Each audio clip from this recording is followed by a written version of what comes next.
Repair ہو رہا ہے شیخ.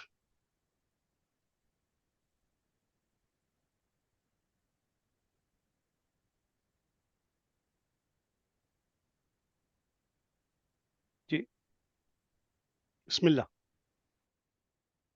السلام عليكم ورحمة الله وبركاته. الحمد لله كفى وسلام على عباده الذين اصطفى أما بعد. أعوذ بالله من الشيطان الرجيم. بسم الله الرحمن الرحيم. هو الذي أرسل رسوله بالهدى ودين الحق ليظهره على الدين كله وكفى بالله. وقال عز وجل قل هل يستوي الذين يعلمون والذين لا يعلمون. وقال عز وجل يرفع الله الذين آمنوا منكم والذين أوتوا العلم درجات. اللہ تعالیٰ کا بے پایاں فضل اور احسان و کرم ہے کہ اس نے ہمیں انسان کی حیثیت سے وجود بخشا اور انسان ہونے کے ساتھ ساتھ مسلمان ہونے کی دولت سے بھی اس نے نوازا. مسلمان ہونے کی یہ جو دولت ہے، اس دولت کا حصول اور اس دولت کی حفاظت، دونوں ہی چیزیں علم کے ساتھ، علم کے حصول کے ساتھ مربوط ہیں. ہم جس دولت سے سرفراز ہیں اس دولت کی قیمت کیا ہے اور اس دولت کے تقاضے ہم سے کیا ہیں، ان ساری باتوں کو جاننے کا جو راستہ ہے اس راستے کا نام علم ہے. اللہ تعالیٰ نے نبی اکرم صلی اللہ علیہ وسلم کی بعثت کا مقصد بیان کرتے ہوئے ارشاد فرمایا والذی ارسل رسولہ بالہدی ودین الحق. وہی وہ ذات ہے کہ جس نے اپنے رسول کو بھیجا ہدایت کے ساتھ اور دین حق کے ساتھ، لیظہرہ علی الدین کلہ، تاکہ اپنے رسول کو وہ تمام ادیان پر غالب کر دے. ہدایت کیا چیز ہے؟ علماء کہتے ہیں کہ ہدایت سے مراد علم نافع ہے اور دین حق عمل صالح سے عبارت ہے. دونوں چیزیں دنیاوی اور اخروی کامیابی کے لیے ضروری ہے. دوسری جو چیز ہے دین حق، یا دوسرے لفظوں میں عمل صالح، اس کی بنیاد بھی علم نافع پر ہے. علم نافع کے بغیر عمل صالح کا وجود نہیں ہو سکتا ہے. اس لیے قرآن مجید میں قول اور عمل سے پہلے علم کی بات آئی ہے، اور کچھ بولنے سے پہلے، کچھ سوچنے سے پہلے اور کچھ کرنے سے پہلے علم کے حصول کی بات کی گئی ہے. امام بخاری رحمۃ اللہ علیہ کا مشہور باب ہے صحیح بخاری میں، باب العلم قبل القول والعمل، کہ اس بات کا بیان کہ علم قول سے پہلے ہے اور عمل سے پہلے. قول صحیح ہو نہیں سکتا جب تک کہ اس کے ساتھ علم نہ ہو، اور عمل درست ٹھہر نہیں سکتا جب تک کہ وہ علم کی بنیاد پر نہیں.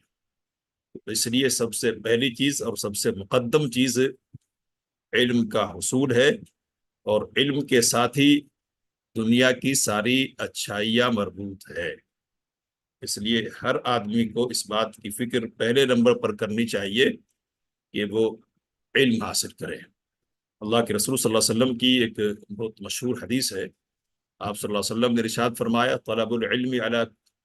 العلم فریضۃ علی کل مسلم، علم کا حاصل کرنا ہر مسلمان پر فرض ہے، فرض عین اور فرض کفایہ۔ فرض عین ان تمام چیزوں کا علم کہ جن کا کرنا ایک مسلمان پر واجب ہے، اور جو امور فرض عین کے طور پر ایک آدمی کے ذمے نہیں ہے ان کا سیکھنا فرض کفایہ کے طور پر، لیکن علم کو بہرحال بحیثیت مجموعی سیکھنا ہے اور اس کی حفاظت کرنی ہے۔ یہ اللہ تعالیٰ کا ہمارے اوپر کرم ہے اور فضل ہے کہ اس نے علم کے وسائل ہر طرف پھیلا دیے ہیں، اور پہلے کے بالمقابل، گزشتہ زمانے کے بالمقابل اب حصول علم کا معاملہ بہت آسان ہو گیا۔ اب جس چیز کی ضرورت ہے وہ یہ ہے کہ آدمی اپنے آپ کو طلب علم کے لیے فارغ کرے، اور اس بات کی کوشش کرے کہ حصول علم کے لیے جس راستے کو وہ چن رہا ہے وہ راستہ مضر نہ ہو، مفید ہو، طریقہ صحیح ہو، اور استاد جس کا وہ انتخاب کر رہا ہے استاد صحیح ہو۔ یہ مضر راستے بھی موجود ہے یہاں اور مفید راستے بھی موجود ہیں۔ دونوں طرح کے لوگ ہیں کہ جن سے علمی استفادہ کیا جا سکتا ہے۔ اس وقت ہم جس مناسبت سے ساتھ میں جمع ہے وہ حصول علم کے ایک سفر کے آغاز کی مناسبت ہے۔ اللہ کا فضل اور اس کا کرم ہے کہ ایک فاضل اہل علم سے علمی وابستگی ہم سب کی ہونے جا رہی ہے۔ وہ اہل علم، وہ عالم کہ جس کو اللہ تعالیٰ نے 40 کے قریب سال عطا کیے ہیں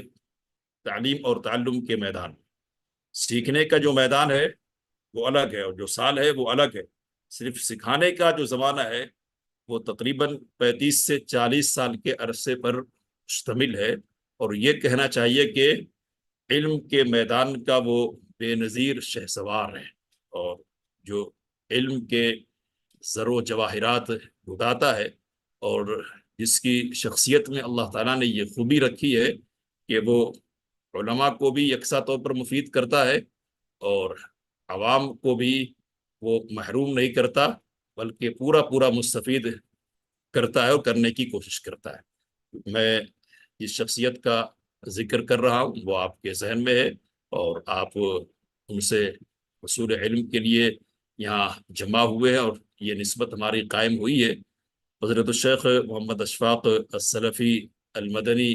حفظہ اللہ ہماری جماعت کے اور ملک کے، بلکہ یہ کہنا چاہیے کہ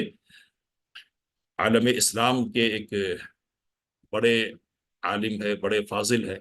اللہ نے علمی بصیرت کے ساتھ، فقہی بصیرت کے ساتھ عوامی رسائی کی دولت سے بھی خوب خوب نوازا ہے، تو اس لیے خوب افادہ کرتے اور استفادہ کے مواقع فراہم کرتے ہیں۔ یہ ہماری خوش قسمتی ہے کہ اللہ نے ہمارے لیے شیخ حفظہ اللہ سے استفادے کا موقع فراہم کر دیا ہمارے اخوان کی کوششوں کے نتیجے میں۔ اور پہلے بھی مہد امام ابن کثیر کے اسٹیج سے، پلیٹ فارم سے ہم شیخ سے استفادہ کرتے رہے ہیں، اور ڈپلومہ کلاسز میں کتاب التوحید کے دروس اور پھر العقیدۃ الواسطیہ کے دروس شیخ کے ہوتے رہے۔ لیکن یہ جو کلاس شروع ہونے جا رہی ہے اس کی نوعیت مختلف ہے، اور ایک زبردست کتاب اس سلسلے کے لیے ہمارے سامنے ہے۔ عمدۃ الاحکام کے نام سے شیخ حدیث کا درس دیتے رہے ہیں ایک طویل عرصے سے، اور خصوصی طور پر ابو داود کی جو تدریس ہے اس کے سلسلے میں لوگوں کی طرف سے بڑا سراہا گیا ہے، اور جو طلباء ان سے استفادہ کرتے رہے ہیں سب نے اس سلسلے میں ان کی تعریف کی، اور یہ اس بات کا اعتراف کیا کہ شیخ سے جو ہم نے سیکھا ہے اگلے مراحل میں بھی اس پر کچھ زیادہ اضافہ ہم نہیں کر سکے، بلکہ شیخ سے سیکھے ہوئے ہی کو مکمل کرتے رہے اور یہ کہنا چاہیے کہ اسی کو پختہ کرتے رہے۔ تو حدیث کو پڑھانے کا ایک لمبا تجربہ شیخ کے پاس ہے۔ حدیث کی یہ ابتدائی کتاب ہم شیخ سے پڑھیں گے، یہ ہمارے لیے خوش نصیبی کی بات ہوگی۔ اس کورس کو اجازہ کا نام دیا گیا ہے۔ اجازہ کا مطلب یہ ہے کہ جس استاد سے سیکھا ہے، سیکھیں گے، اس استاد کی طرف سے اس بات کی اجازت ہم کو ہوگی کہ ہم بھی اس کو سکھلائیں۔ تو یہ ایک ذمہ داری کی بات ہے اور بڑی بات ہے اور فضل کی بات ہے، اور فضل کے بعد ساتھ ہی ذمہ داریاں ہوتی ہیں اور ذمہ داریوں کے ساتھ ہی فضیلت ہوتی ہے، فضل کی بات ہوتی ہے۔ تو اس لیے یہ جو سفر ہے علم کے حوالے سے جو گفتگو ہونی ہے کہ علم کی فضیلت کیا ہے اور حصول علم کے لیے کیا کیا کوششیں ہماری طرف سے ہونی چاہیے، وہ ساری باتیں تو ہمارے سامنے آتی ہی رہتی ہے۔ زیادہ لمبی گفتگو اس حوالے سے کرنے کی ضرورت نہیں ہے۔ اصل جو بات کرنی ہے وہ یہ کہ جڑنے کے ساتھ جڑے رہنے کا عمل، دوسرے لفظوں میں استقامت ایک بڑی چیز ہے جس کی ضرورت ہے، اور استقامت کے ساتھ قائم رہنے کی اصل ضرورت ہے، اور اس کے لیے دعا ہم سب کو کرنی چاہیے کہ اللہ تعالی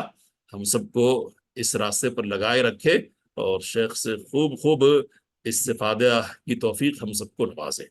انشاءاللہ شیخ محترم کے دروس کا کل سے آغاز ہوگا۔ کچھ باتیں میں آپ کی یاد دہانی کے لیے، اور میں نے پہلے بھی کچھ باتیں کی ہے اس سلسلے میں، تو انہی کو دہرانے کے طور پر طلب علم کے آداب کے طور پر کہیے یا طلب علم کی ضروریات کے طور پر کہیے، بہت ساری باتیں کہی گئی ہیں اور بہت سارے آداب علماء نے لکھے ہیں، لیکن ضرورتوں کے بیان کے سلسلے میں امام شافعی رحمہ اللہ کا ایک شعر ہے جس نے طالب علم کی ضروریات کو مختصراً بہت اچھے انداز میں سمیٹ لیا ہے۔ تو اسی شعر کو آپ کے سامنے رکھیں گے اور اسی کی بنیاد پر کچھ باتیں آپ کے سامنے رکھ کر انشاءاللہ رخصتی ہوگی۔ امام شافعی رحمہ اللہ کی طرف منسوب یہ مشہور شعر ہے کہ انہوں نے کہا کہ اخی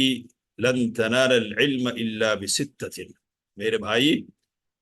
تو ہرگز علم حاصل نہیں کر سکتا مگر 6 چیزوں کے ذریعے، سأنبیک عن تفصیلها ببیانی، میں ان کی تفصیل ایک وضاحت کے ذریعے تمہارے سامنے رکھتا ہوں۔ تو 6 چیزیں ہیں کہ جن کا ہونا ضروری ہے اور جن کے ساتھ حصول علم کا راستہ اور سفر آسان ہوتا ہے اور کامیاب ہوتا ہے۔ کہتے امام شافعی رحمہ اللہ زکا، پہلی چیز ان میں زکا ہے۔ زکا کا مطلب ہے ذہانت، سمجھنے کی صلاحیت ہونی چاہیے کہ استاد جو کچھ کہہ رہا ہے وہ کیا کہہ رہا ہے اور اس کی باتیں کیا ہو رہی ہے، کس مطلب کی اور کس مقصد کی ہو رہی ہے، اور یہ صلاحیت ہوگی تو پھر آدمی اس لائق ہوگا کہ استاد کے سامنے بیٹھ سکے اور اس سے علمی استفادہ کر سکے۔ تو پہلی چیز ہے زکا کا ہونا، یعنی ذہانت کا ہونا۔ دوسری چیز ہے رسول، آدمی کے پاس ذہانت ہے، اس کے پاس سمجھنے کی صلاحیت ہے، لیکن بہت سارے لوگ ہیں اس صلاحیت کے رہنے کے باوجود استفادہ نہیں کر پاتے۔ کیوں؟ اس لیے کہ ان کے پاس شوق نہیں ہوتا ہے، ان کے پاس ذوق نہیں ہوتا ہے۔ امام شافعی رحمہ اللہ کہتے ہیں کہ دوسری چیز جو ضروری ہے وہ ہے حرص، یعنی لالچ کا ہونا، شوق کا ہونا۔ شوق کے بغیر کوئی منزل طے نہیں ہو سکتی ہے اور کوئی سفر کٹ نہیں سکتا ہے۔ آدمی منزل کو اسی وقت پہنچے گا جبکہ منزل تک پہنچنے کا جذبہ اور شوق آدمی کے سینے میں موجود ہو۔ تو دوسری چیز حرص کا ہونا ہے، اور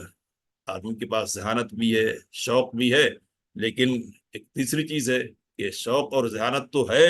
لیکن آدمی جو مطلوب محنت ہے اس کے لیے جو کوشش ہے، اس کوشش کو بروئے کار نہ لائے۔ امام شافعی رحمہ اللہ کہتے ہیں کہ واجتہاد، محنت ہونی چاہیے، کوشش ہونی چاہیے۔ تو طلب علم کے راستے میں کوشش کا بڑا دخل ہے اور محنت کا بڑا دخل ہے، اور محنت سے ہی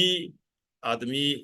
اپنے آپ میں 4 چاند لگاتا ہے اور علم کے سفر کو آسان کرتا ہے، اور علم کی دولت سے اپنے آپ کو، زیور سے اپنے آپ کو آراستہ اور پیراستہ کر سکتا ہے۔ معمولی درجے کی ذہانت بھی اگر محنت کے ساتھ ہونا تو یہ ذہانت بڑے علم میں تبدیل ہو جا سکتی ہے۔ تو اجتہاد کی بڑی قیمت ہے اور بڑی اہمیت ہے۔ تیسرے نمبر پر اجتہاد ہے، یعنی کوشش ہونی چاہیے، اور چوتھے نمبر پر کہہ رہے وہ بلغہ ہونا چاہیے، یعنی اسباب ہونے چاہیے علم کے حصول کے، کتاب ہونی ہے، رہنے سہنے کے انتظامات ہونے ہیں، سفر کرنا اگر ہے تو سفر کے اسباب ہونے چاہیے، تو یہ ساری چیزیں ہونی چاہیے۔ اور ہم یہاں بیٹھے ہیں تو اس سلسلے میں ہمارے سامنے یہ بات ہے کہ علم حاصل کر رہے ہیں تو علم ایک تو سینے میں رکھا جاتا ہے اور حفظ کی بنیاد پر محفوظ کر لے جاتا ہے، اور علم کے محفوظ کرنے کا ایک ذریعہ سفینہ بھی ہے، یعنی آدمی کتاب کی شکل میں، نوٹ بکس کی شکل میں جو باتیں اساتذہ کی طرف سے، استاذ کی طرف سے بتائی جا رہی ہے ان کو لکھے، نوٹ کرے، اور وقتاً فوقتاً ان پر نظر ڈالتا رہے، اعادہ کرتا رہے۔ تو محنت اور بلغہ یہ دونوں چیزیں جمع ہوں گی، اسباب جمع ہو جائیں گے تو پھر آگے کے راستے آسان ہو جائیں گے۔ امام شافعی رحمہ اللہ کہتے ہیں کہ وہ صحبت استاد، اور استاد کی صحبت بھی چاہیے۔ کتابوں سے بھی علم حاصل ہوتا ہے، اس میں کوئی شک نہیں ہے، لیکن کتابوں سے علم کے حصول میں خطرات ہیں، اور آدمی فہم کے اعتبار سے کتنا بھی کامل ہو اور جس قدر بھی ذہین ہو، اسے کچھ چیزوں کے سمجھنے کے سلسلے میں رہنمائی کی ضرورت بہرحال محسوس ہوتی ہے۔ تو یہ رہنمائی استاذ کی طرف سے میسر ہوتی ہے، اور کہنے والے نے کہا کہ انما العلم بالتعلم، علم سیکھنے سے آتا ہے، تو یہ سیکھنے کا عمل استاذ کی رہنمائی میں ہوگا۔ اپنی بنیاد پر آدمی اگر سیکھنا چاہے نا تو گڑبڑیاں کر لیتا ہے۔ مشہور قصہ اس سلسلے میں ایک علماء بیان کرتے ہیں کہ ایک آدمی نے پڑھا کہ الحبۃ السوداء، کہ کالا جو دانہ ہے وہ ہر چیز کے لیے شفا ہے سوائے موت کے۔ تو الحبہ کو الحیہ پڑھ لیا آدمی نے، خود کے علم کی بنیاد پر، خود کے علم کے مطالعے کی بنیاد، خود کے مطالعے کی بنیاد پر، اور پتہ چلا کہ کالے سانپ کی تلاش میں رہا، اور کالا سانپ حاصل کرنے کے بعد اس نے خود کی ہلاکت کا سامان کر لیا۔ تو یہ خطرات رہتے ہیں کہ آدمی نفع اٹھانے کے بجائے علم سے ہلاکت کا سامان کر لے، اس لیے استاذ کی ضرورت ہوتی ہے۔ اور پھر ایک بات یہ ذہن میں رکھنی ہے اس سلسلے میں کہ بہت ساری چیزیں پریکٹیکل کی ہوتی ہے، عملی ہوتی ہیں۔ عملی طور پر سمجھانے کے لیے ہی اللہ تعالیٰ نے رسول اللہ صلی اللہ علیہ وسلم کو مبعوث فرمایا ہے۔ اللہ تعالیٰ کی طرف سے بھی ایسا ہو سکتا تھا کہ اللہ تعالیٰ کتاب اتار دیتا، کتاب نازل فرما دیتا اور کہتا کہ پڑھو اور عمل کرو، سیکھو اور سکھاؤ، عمل کرو، لیکن اللہ نے کتاب کے ساتھ ساتھ کتاب کو سکھلانے والے کو بھی بھیجا ہے۔ رسول اللہ صلی اللہ علیہ وسلم کی بعثت، بلکہ یہ کہنا چاہیے کہ رسولوں کی بعثت اس بات کی زبردست دلیل ہے کہ علم کے حصول کے لیے استاد کی ضرورت ہے، استاد کا ہونا ضروری ہے۔ تو یہ پانچویں چیز ہے کہ استاد کی صحبت ہونی چاہیے۔ استاد کی صحبت میں آدمی علم بھی سیکھتا ہے، استاد کی صحبت میں آدمی عمل بھی سیکھتا ہے، اس کی تربیت ہوتی ہے، ذہنی بھی تربیت ہوتی ہے، عملی تربیت بھی ہوتی ہے، اخلاقی تربیت بھی ہوتی ہے، ہما قسم کی تربیت استاد کی صحبت میں ہوتی ہے۔ اور پریکٹیکل کی جو چیزیں کرنے کی ہوتی ہے نا، عملی جو چیزیں ہوتی ہے، استاد اپنے عمل کے ذریعے سے وہ کر کے بتلاتا اور سکھلاتا ہے۔ تو یہ پانچویں چیز بھی ہونا ضروری ہے علم کے حصول کے لیے۔ اور لن کے ساتھ امام شافعی رحمہ اللہ نے کہا ہے کہ تم حاصل نہیں کر سکتے، تو تاکید کے ساتھ ہی اس کو ہم کو لینا کہ استاد کے بغیر علم حاصل نہیں ہوگا، اور جو علم حاصل ہوگا وہ ناقص ہوگا، بلکہ یہ کہنا چاہیے کہ مفید ہونے کے بجائے مہلک ہو سکتا ہے۔ اور چھٹی چیز امام شافعی رحمہ اللہ کہتے ہیں کہ وَطُولُ زَمَانٍ، زمانے کا لمبا زمانہ چاہیے علم کے حصول کے لیے۔ کوئی سا بھی میدان ہو اس میں وقت درکار ہوتا ہے، اور بچہ ایک پیدا ہوتا ہے، بلکہ یہ کہنا چاہیے کہ اللہ تعالیٰ نے اس کائنات کا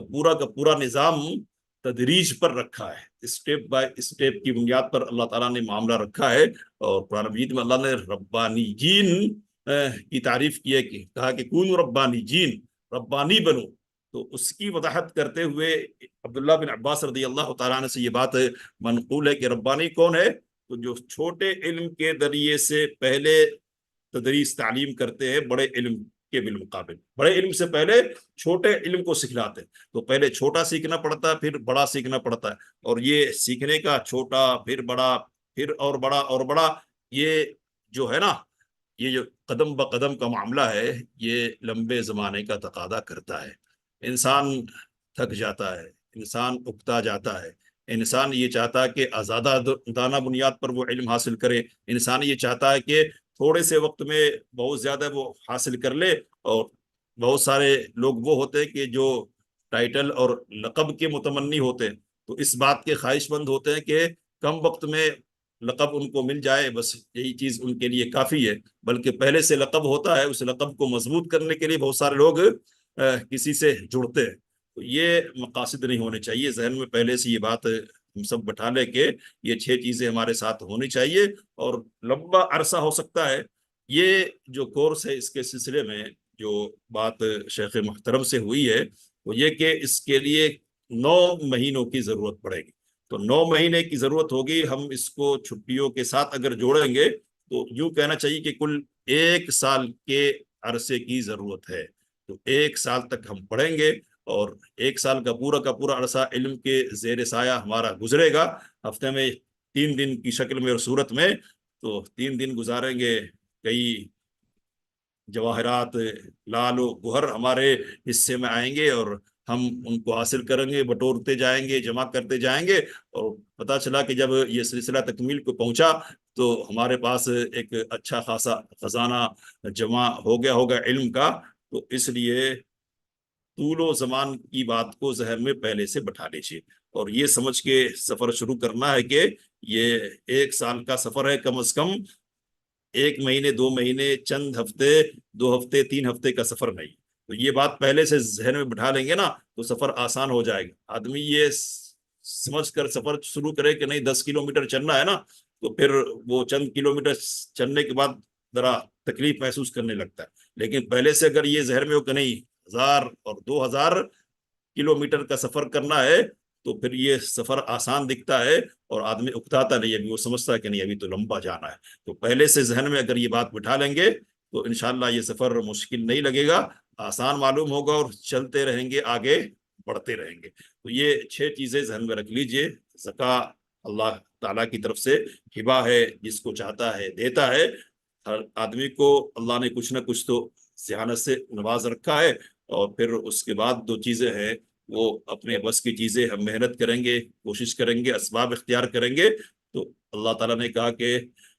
وَأَلَّيْسَ لِلْإِنسَانِ إِلَّا مَا سَعَىٰ، انسان جو کوشش کرتا ہے اس کوشش کا اس نتیجہ اس کے حصے میں آتا ہے، اور کہا کہ من طلب العلا سحر اللیالی، اور کیا ہے جو بلندیوں کا طالب و راتوں کو جاگتا ہے، اور یغوص البحر من طلب اللآلی، جو موتیوں کا طلبگار ہو وہ سمندر میں غوطہ زنی کرتا ہے، تو غوطہ زنی کی مشقتیں ہوتی ہے، ان ساری باتوں کو ذہن میں رکھتے ہوئے انشاءاللہ یہ سفر ہم شروع کریں گے،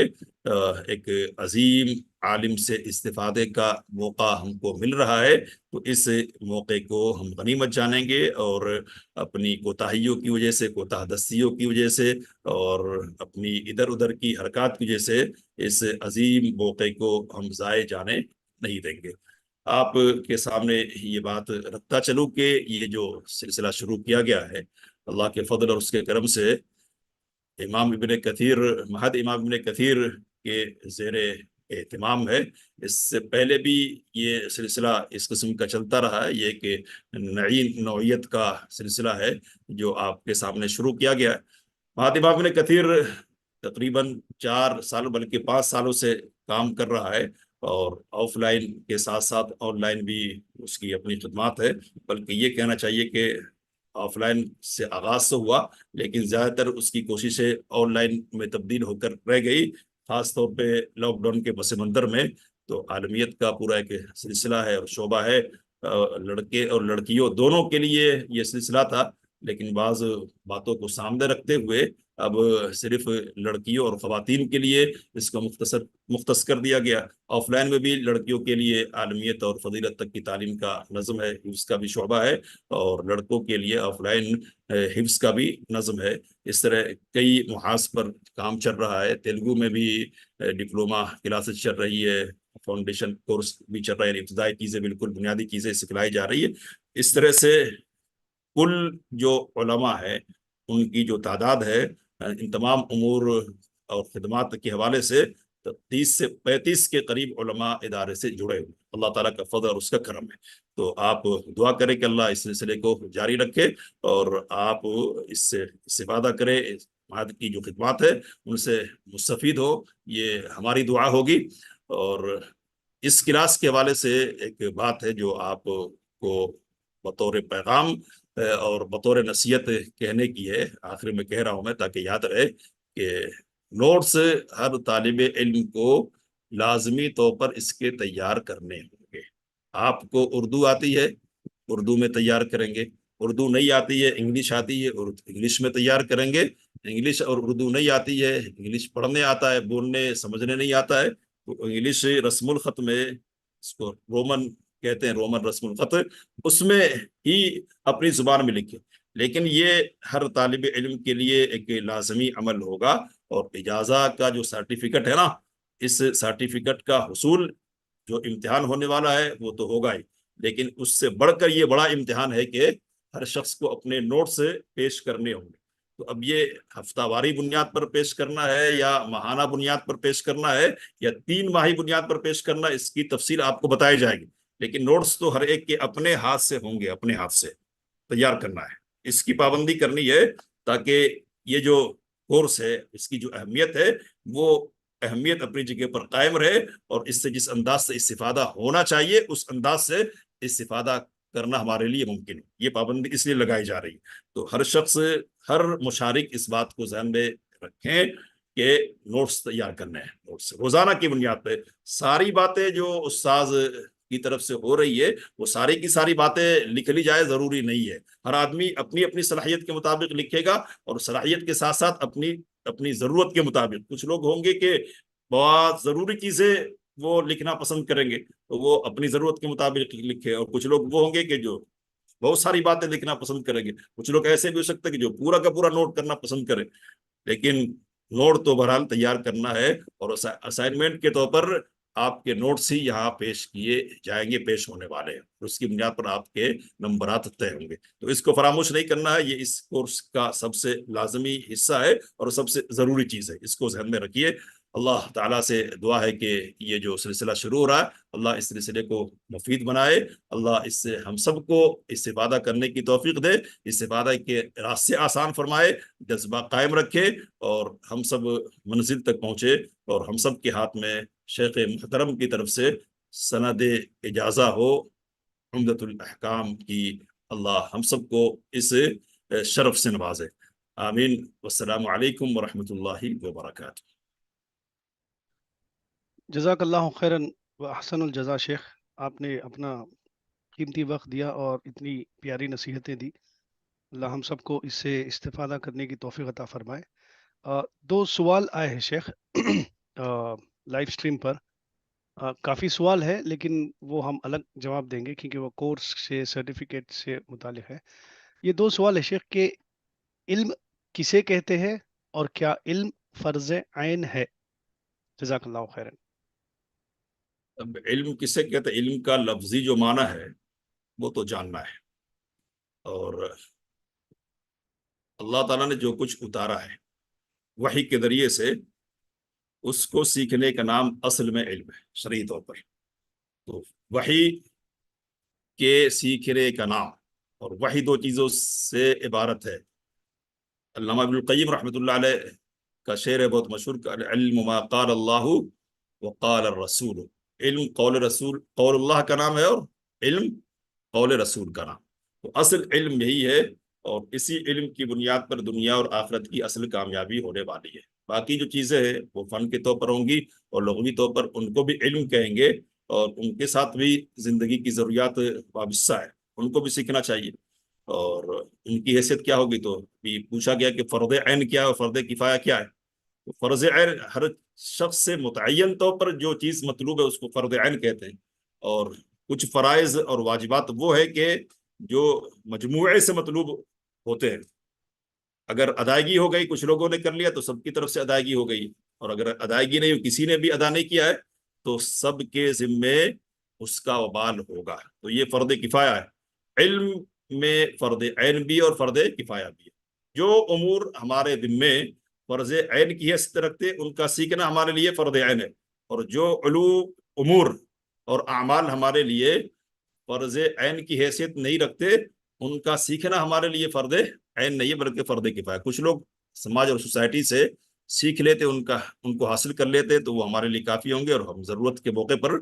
ان سے رجوع ہو سکتے ہیں. لیکن کچھ لوگ ایسے ہونا چاہیے جن کی طرف رجوع کیا جائے. اگر نہیں ہو کوئی ایسا تو پھر سارے کے سارے لوگ گنہگار ہو جائیں گے. جو دنیا سے متعلق جو چیزیں ہیں نا، کپڑا پہننے کا، کپڑا بننے کا علم، اور دوسری بہت ساری جو ضرورتیں ہماری زندگی کی ہیں اور جن کے ساتھ شرعی مسائل بھی جڑے ہوئے، تو ان کا حاصل کرنا بھی کیا ہے، فرض کفایہ ہے، فرض کفایہ. جی جزاک اللہ خیرن شیخ. اور کوئی سوال نہیں ہے شیخ؟ نہیں ہے. جی نہیں ہے شیخ.